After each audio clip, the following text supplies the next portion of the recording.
Greetings once again. As Reyacha, we are an institution that focuses on economic development. We are saying, and tomorrow we are saying that we want to deal with monopoly capitalists. We are saying monopoly capitalists have taken over our country, they have taken over our state, hence why our country is not developing. We are also saying that we are not politically affiliated. The reason why we do not affiliate with political agendas is because most of political parties are actually backed up by the very same the very same monopoly capitalists. So we are saying that we do not want a state that is run or governed by monopolists. We want to see South Africa growing in equilibrium, where each and every person is given a fair chance of operating as long as they're operating within the laws that have been placed.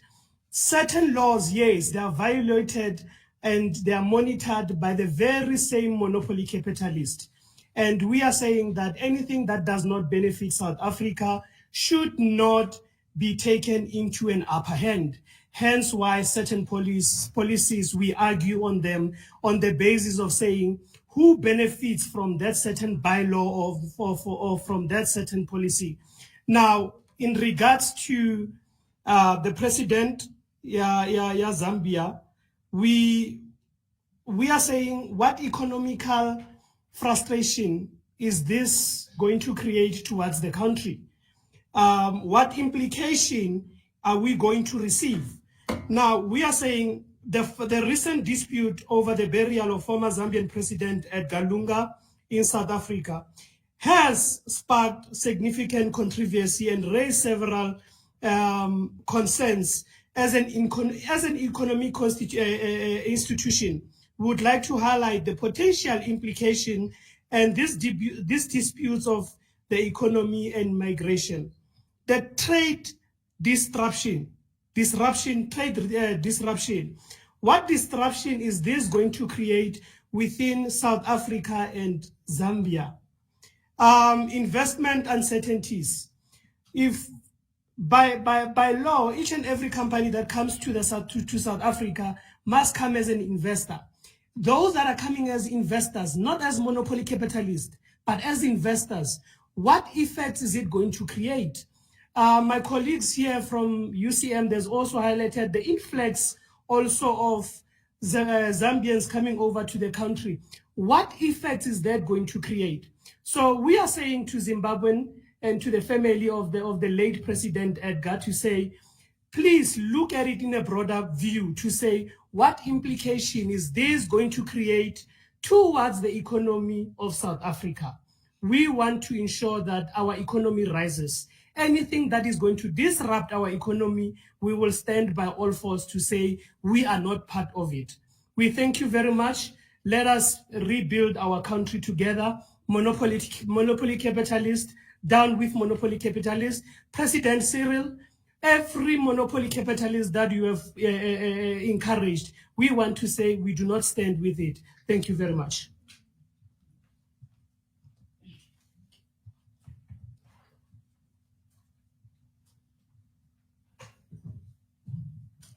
Thank you, Mr. Mporiaga. Did I pronounce it correctly this time? Good. Okay, now we looking at time. We will need to evacuate this venue soon, and we also need a Q&A. So we are going to close this program with Mr. Mteto Nugaitobi, the President of Progressive Forces of South Africa. And then from my side, as your program director, I just want to say thank you for your patience and thank you for your cooperation.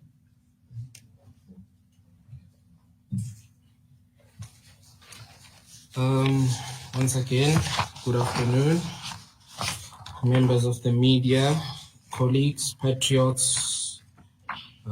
Yeah, so just sorting this out. Yeah.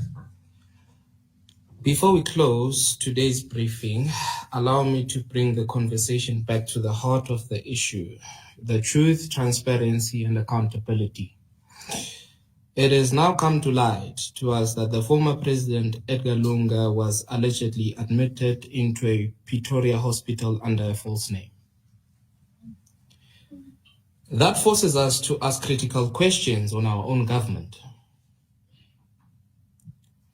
Who did South African authorities officially declare dead? This is not a trivial question. When a former head of state dies on South African soil, there are protocols and diplomatic guidelines, national population register processes. But in this case, it seems none of these steps were properly followed. Instead, we are left with secrecy, irregularities, and now the risk of diplomatic crisis unfolding on our watch. Why is our government so silent on this? Let us also not forget why this matter is so sensitive for the people of Zambia. The former First Family and their associates are currently facing serious corruption charges back home. We have noted also, just a bit, there was a journalist and also he was part of the Zambian ambassador. His name is Emmanuel Muamba. Since 2015-2019, just to clarify, we are a civic movement. We're not a political party. And we are not here to hang out dirty linen. If he wants to do that, we can do that. We can call out also even his infidelities of people's wives, but we're not all over that.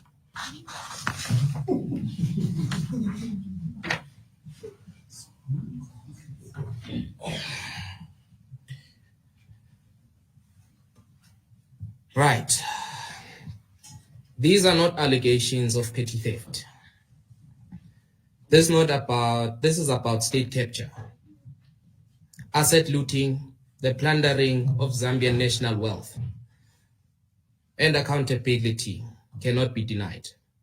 Let us also not forget that this network is believed to be connected to conceal luxury properties abroad, including luxury beach resorts in undisclosed countries. And Ndozo Lounge in Lusaka now also a subject of asset seizure investigations. And yes, there are whispers that initial Mapupane mine also sells to what my colleague was talking about. Sales beneficiaries are here in South Africa, living comfortably, while ordinary citizens in Zambia are struggling to make ends meet. So we close with these final questions. Why was South Africa became the preferred destination for political elites fleeing justice from their home countries? Why was Edgar Lunga not flagged in the National Population Registry when his days was expired in April? Who is our government protecting, and what cost to our sovereignty? I'll just give you a highlight of our president, and also I'll put it in inverted commas, allegedly. He arrived in SA January 19, 2025 with a diplomatic passport. And the passport, it's D00133831, which was granted 90 days. This is quite important to note that on his arrival date, that he was picked up from the departure terminal. Remember that word.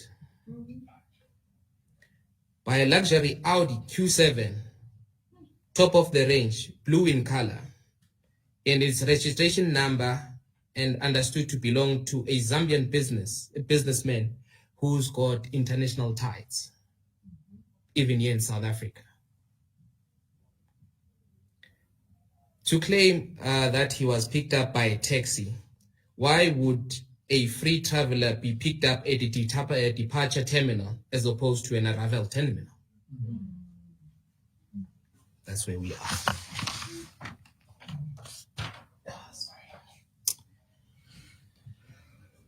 We're not here to attack individuals.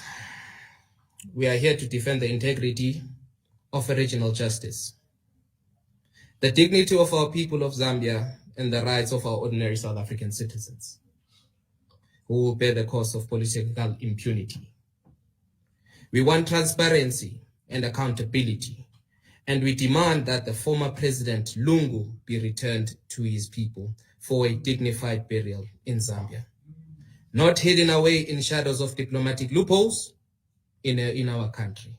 We cannot afford to be silenced in this matter. I thank you. Welcome to Infinus News, your trusted voice, both local and global.